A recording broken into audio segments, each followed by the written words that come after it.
is going to be the word time. And with using time, you have AM and you have PM. So what I want you to do is take a piece of paper or a notebook or whatever and write down AM or PM. So you have AM or PM, just like that. And with these, the M is always going to represent the same thing. The M is going to represent Matthew. Matthew, the book of Matthew. So you can write Matthew down for the M and the AM and the PM. So now that you have the Matthew written down, you can write him as number 1 on your first disciple of Jesus. And ironically, Matthew is the first book of the Testament, so he's the first. So he is in the top because he's the first. And then for your A and your P of the AM and PM, you have Andrew. So Andrew for the A, and you have Peter for the P.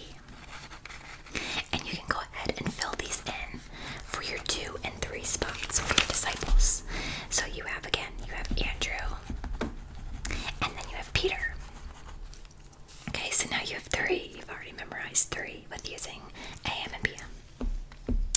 And what time zone are we using? You ask, what time zone are we using? So we're using Pacific Central Time. Pacific Standard Time is what we're using. So, and this works because we have PST. Let me show you. So we have PST, Pacific Standard Time. And for these, it's going to be Philip,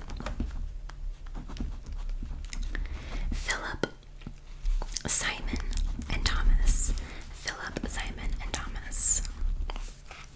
So there you go. There is 3 more. So what time zone are we using? Pacific Standard. So now you have spots 4, 5, and 6 for Philip, Simon, and Thomas. So you've already memorized 6 of the disciples. Do you think that you can memorize a few more? Or halfway there? I think that you can memorize a couple more. Well, it should be easy because all of these next ones, all of the rest, all start with the letter J. Besides one, which is Bartholomew, but Bartholomew is, how can you forget that name? Bartholomew. It's a crazy name. So, yeah. So, again, they're all J. Next one that we have is Judas. So we have Judas, and Judas was the one who betrayed Jesus. He betrayed him. So we have Judas next as number 7. And then we have Jude.